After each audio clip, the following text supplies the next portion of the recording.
Hindi ka ba makatulog ng mahimbing dahil laging kang ginigising ng tawag ng kalikasan?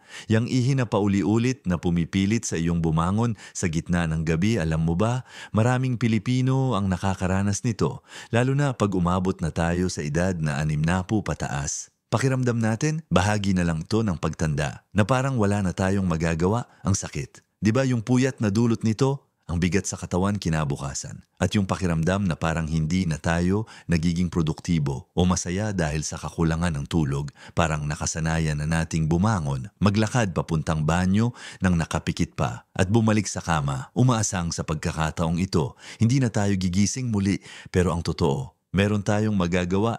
Hindi ito dapat maging pangkaraniwan lang sa ating buhay. Ano kaya kung sabihin ko sa iyo na ang madalas na pagbangon para umihi sa gabi ay hindi lang simpleng senyales ng pagtanda madalas.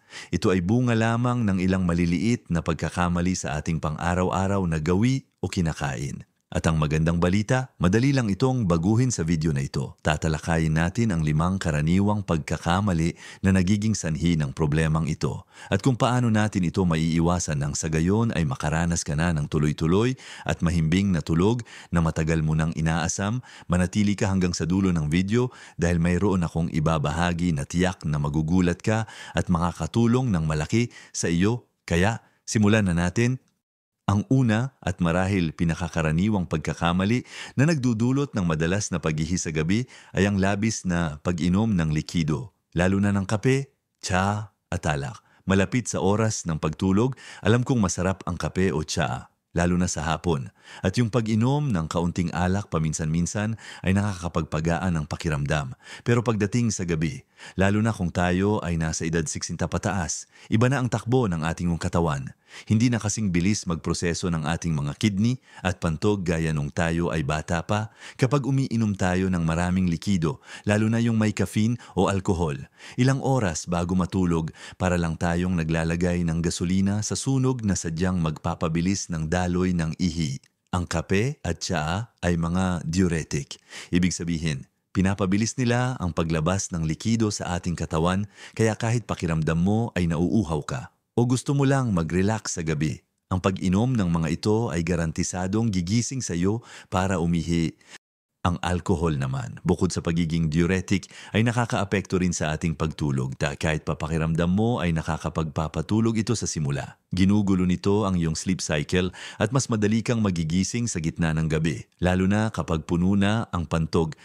Ang solusyon dito ay simple lang pero nangangailangan ng disiplina. Iwasan ang labis na pag-inom ng likido 2 hanggang 3 oras bago ang iyong karaniwang oras ng pagtulog kung nakasanayan mong uminom ng tubig o iba pang likido. Subukang inumin ang malaking bahagi ng iyong pang-araw-araw na intake sa umaga at hapon. Halimbawa, kung alas 8 ng gabi ang iyong tulog, subukang limitahan ang pag-inom ng anumang likido simula alas 6 ng gabi. Kung talagang nauuhaw ka, uminom lamang ng maliit na sipsip ng tubig. Hindi kailangang maging marami. Pag-aralan mo rin ang iyong sariling katawan. May mga tao na mas sensitibo sa kape o tsaa kaysa sa iba. Kung ikaw ay isa sa kanila, subukang uminom ng iyong kape sa umaga lang at iwasan na ito sa hapon. Maaari ka ring sumubok ng herbal teas na walang caffeine kung gusto mo pa rin ng mainit na inumin sa gabi, tulad ng chamomile tea na nakakatulong pa nga sa pagtulog. Tandaan, hindi ito tungkol sa pag-iwas sa tubig sa buong araw. Kailangan pa rin natin ng sapat na hydration.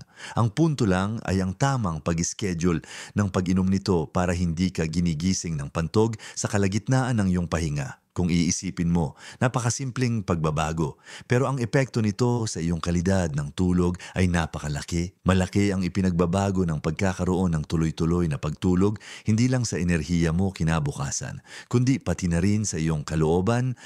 Ngayon, dumako naman tayo sa ikalawang pagkakamali na madalas ay hindi natin iniuugnay sa paghihi sa gabi, ang pagkain ng maaalat o maanghang na pagkain bago matulog. Sino ba ang hindi mahilig sa adobo, tuyo o crispy pata at paano pa kaya ang mga maanghang na pagkain tulad ng Bicol Express o laing napakasarap ng mga ito, lalo na kung pinagsaluhan kasama ang pamilya sa hapunan. Pero may malaking papel ang mga pagkain na ito sa kung gaano kadalas ka babangon sa gabi. Ang maaalat na pagkain ay nagpapataas ng sodium level sa ating katawan. Kapag mataas ang sodium, natural lang na mas mararamdaman mo ang uhaw. At kapag nauuhaw ka, natural lang na mas marami kang maiinom kung mangyayari ito sa gabi. Alam mo na ang resulta, mas mabilis mapupuno ang iyong pantog at mas maaga kang gigising. Bukod pa rito, ang labis na sodium ay nagiging sanhi ng pagmamanas o fluid retention na isa ring salik sa madalas na pag-ihi sa gabi kapag nakahiga ka na. Ang maanghang na pagkain naman ay isa ring salarin. Ang mga pampalasa sa maanghang na pagkain ay maaaring makairita sa lining ng iyong pantog. Parang naglalagay ka ng munting apoy sa loob ng iyong pantog na magdudulot ng pakiramdam na kailangan mong umihi kahit hindi pa gaanong puno ang pantog mo. Isipin mo, kumain ka ng isang mangkok ng maanghang na sinigang para sa hapunan at bago ka pa man makatulog ng mahimbing, naramdaman mo na ang kailangan mong pumunta sa banyo. Kung gabi ka kumakain ng mga ganitong pagkain, mas malaki ang posibilidad na makaranas ka ng iritasyon at, siyempre, mas madalas na pag-ihi. Kaya ano ang solusyon? Subukang iwasan ang mga pagkaing ito sa hapunan.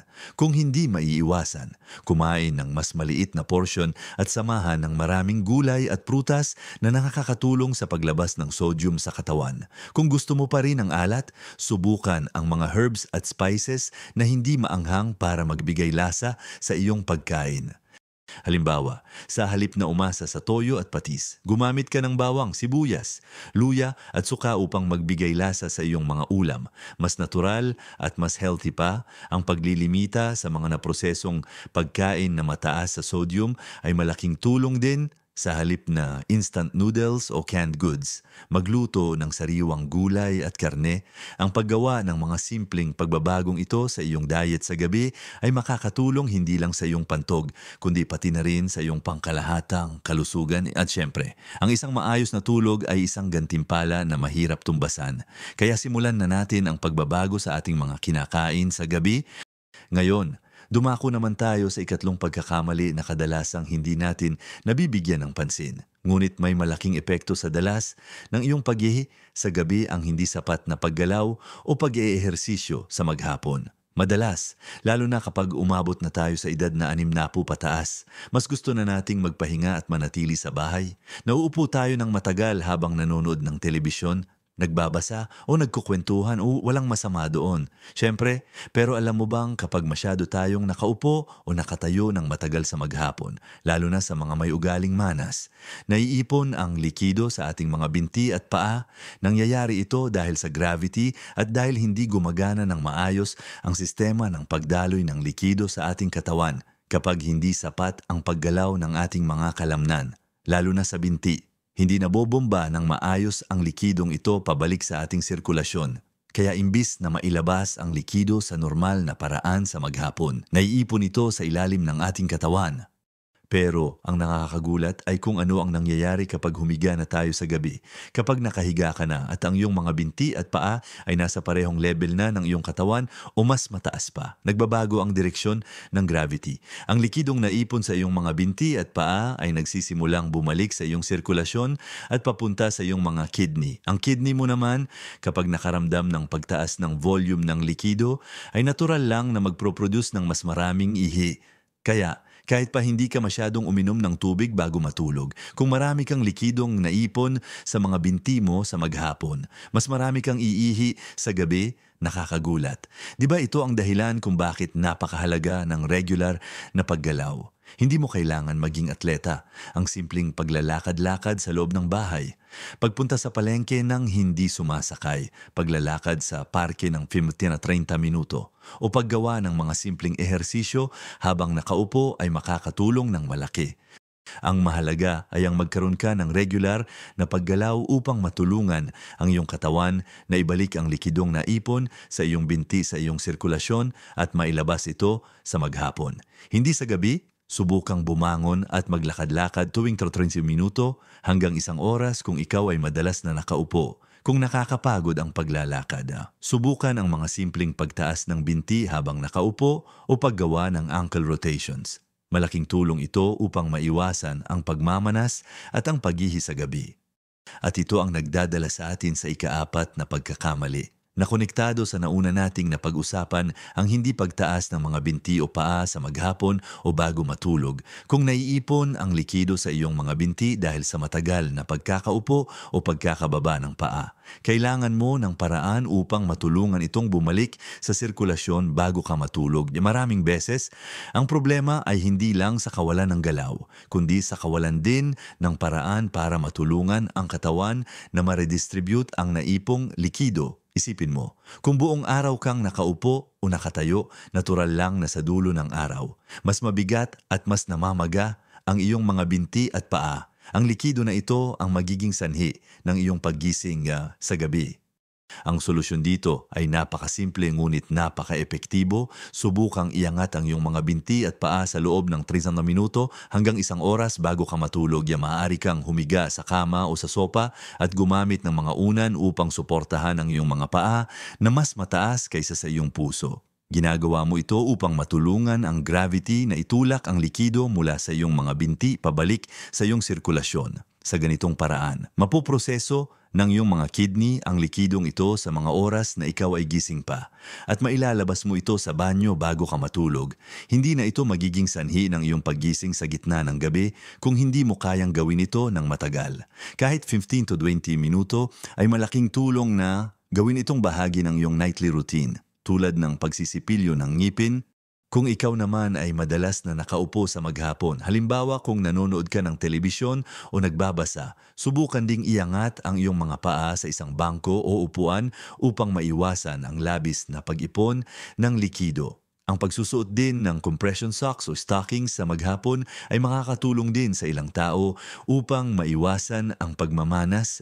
Tandaan, ang layunin ay maipaproseso at mailabas ang likido sa maghapon. Hindi sa gabi habang ikaw ay natutulog. Sa paggawa ng simpleng habit na ito, makikita mo ang malaking pagbabago sa iyong kalidad ng tulog at sa dami ng beses na kailangan mong bumangon sa gabi.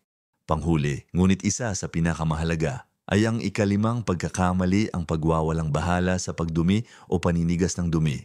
Marahil ay nagtataka ka kung paano konektado ang pagdumi sa pag-ihi sa gabi. Simple lang ang paliwanag. Ang ating rectum, kung saan naiipon ang dumi bago ilabas, ay malapit na malapit sa ating pantog. Isipin mo, magkatabi lang sila sa loob ng ating tiyan.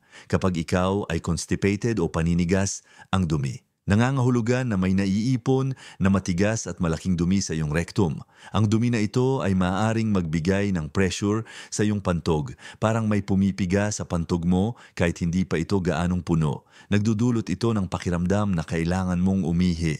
Mas masahol pa, ang pressure na ito ay maaaring makahadlang sa normal na pag-ihi, na nagiging sanhi ng hindi kumpletong pag-alis ng ihi sa pantog. Kapag nangyari ito, mas mabilis na mapupuno muli ang pantog at mas madalas kang gigising sa gabi. Ang paninigas ng dumi ay isang karaniwang problema, lalo na sa mga matatanda dahil sa iba't ibang kadahilanan tulad ng hindi sapat na fiber intake, kulang sa tubig at kakulangan sa pisikal na aktibidad. Kung hindi ka regular na dumudumi at hirap ka, malaki ang tsansa na apektado rin ang iyong pagtulog dahil sa madalas na pag-ihi sa gabi. Kaya, ano ang solusyon? Ang pinakamahalaga ay siguruhin na regular kang dumudumi at maiiwasan ang constipation. Paano una? Sa pamamagitan ng pagtaas ng fiber intake sa iyong diet. Ang fiber ay nakakatulong sa pagpapalambot ng dumi at sa pagpabilis ng paggalaw nito sa ating bituka. Maraming masarap at masustansiyang pagkaing Pinoy ang mayaman sa fiber tulad ng papaya, kamote, malunggay, ampalaya, at iba pang gulay at prutas. Subukang isama ang mga ito sa bawat kain mo. Hindi lang sila makakatulong sa iyong pagdumi, kundi magbibigay din sila ng mahahalagang bitamina at mineral. Ikalawa, uminom ng sapat na tubig sa maghapon. Tandaan, sapat na tubig sa maghapon, hindi sa gabi. Ang tubig ay mahalaga para sa malambot na dumi at upang maiwasan ang dehydration. Kung hindi sapat ang iyong tubig, mas titigas ang dumi mo. Ikatlo, magkaroon ng regular na pisikal na aktibidad. Kahit simpleng paglalakad, nakakatulong ito sa paggalaw ng ating bituka at sa pagpapabilis ng pagdumi. Kung nahihirapan ka pa rin, maaaring makatulong ang pag-inom ng kaunting Yakult o iba pang probiotic drinks para mapanatili ang healthy bacteria sa iyong bituka. Ang regular na pagdumi ay hindi lang para sa ginhawa mo sa banyo, kundi para rin sa iyong kalusugan sa pangkalahatan at Diyos siyempre. Sa isang mahimbing na tulog, kaya huwag baliwalain ang iyong pagdumi. Ito ay isang mahalagang bahagi ng solusyon para sa madalas na pag-ihi sa gabi. Ngayon, muli nating balikan ang mga mahahalagang puntos na tinalakay natin na tiyak na magpapabago sa iyong mga gabi at magbibigay sa iyo ng tuloy-tuloy na tulog na matagal mo nang inaasam. Una, nalaman natin na ang labis na pag-inom ng likido, lalo na ng kape, tsa at alak, malapit sa oras ng pagtulog ay isa sa mga pangunahing salarin. Natutunan natin na ang tamang pag-schedule ng pag-inom ng tubig at pag-iwas sa mga diuretics bago matulog ay susi sa pagkontrol ng pag-ihi sa gabi. Ikalawa, napag-usapan natin kung paano ang pagkain ng maaalat o maanghang na pagkain sa hapunan ay nagdudulot ng pagtaas ng uhaw at iritasyon sa pantogi. Ang pagpili ng mas sariwa at mas natural na pagkain sa gabi ay hindi lang makakatulong sa iyong pantog, kundi sa iyong pangkalahatang kalusugan din. Ikatlo, tinalakay natin ang hindi sapat na paggalaw o pag-ehersisyo sa maghapon. Ang pagiging aktibo, kahit sa simpleng paglalakad-lakad o paggawa ng mga light exercises, ay nakakatulong upang maiwasan ang pag-ipon ng likido sa iyong mga binti na magiging sanhi ng pag-ihi sa gabi. Ikaapat, binigyang diin natin ang kahalagahan ng pagtaas ng mga binti o paa sa maghapon o bago matulog. Ang simpleng gawain na ito ay epektibong paraan upang maibalik ang likidong naipon sa iyong mga binti sa sirkulasyon at mailabas ito sa maghapon. At panghuli, ngunit hindi huli sa listahan ng kahalagahan ay ang pagwawalang bahala sa pagdumi o paninigas ng dumi. Naintindihan natin kung paano ang constipation ay naglalagay ng pressure sa pantog at nagdudulot ng madalas na paghihi. Ang pagtaas ng fiber intake at sapat na pag-inom ng tubig ay mahalaga para sa regular na pagdumi. Tandaan, mga kababayan, ang mga pagbabagong ito ay hindi kailangang gawin ng sabay-sabay o ng perpekto. Kahit maliit na pagbabago sa bawat araw ay may malaking epekto sa iyong kalusugan at kaligayahan. Huwag mawala ng pag-asa. Alam kong may mga araw na mahirap sundin ang lahat, pero ang pagiging consistent, kahit paunti-unti, ang mahalaga, hindi lang ito tungkol sa pag-iwas sa pag-ihi sa gabi, kundi tungkol din sa pagpapabuti ng iyong kalidad ng buhay. Isipin mo ang kalayaan at ginhawa na dulot ng isang mahimbing at tuloy-tuloy na tulog. Ang enerhiya mo kinabukasan, ang ganda ng iyong kalooban, at ang kakayahan mong tamasahin ang bawat sandali ng iyong buhay nang walang pag-aalala. Ang pagtulog ng maayos ay isa sa pinakamahusay na regalong maibibigay mo sa iyong sarili. Kaya simulan mo na ang pagbabago ngayon. Napakasarap sa pakiramdam na gumising na refreshed at handa para sa bagong araw. Di ba sana ay marami kang natutunan sa video na ito? Gusto kong marinig ang iyong mga saloobin at karanasan. Mayroon ka bang iba pang tips o karanasan na gusto mong ibahagi tungkol sa pag-ihi sa gabi? Mangyaring ibahagi ang iyong mga komento sa ibaba. Ang bawat komento mo ay malaking tulong sa iba pang kapwa nating Pilipino na nakakaranas din ng problemang ito. Kung nakita mong kapaki-pakinabang ang video na ito, pakipindot naman ang like button at mag-subscribe sa aming channel. Malaking tulong ito para patuloy kaming makapagbahagi ng mga makabuluhang impormasyon at tips na makakatulong sa inyong lahat na mamuhay ng mas masaya at malusog. Marami pa tayong pag-uusapan sa mga susunod na video. Kaya huwag kang magpahuli, alalahanin, ang pagtanda ay isang biyaya at nararapat lang na tamasahin natin ang bawat sandali nito ng may kalusugan at kapayapaan. Mabuhay ka at ang iyong pamilya. Sulitin ang bawat araw at patuloy na mamuhay ng pinakamahusay sa bawat edad.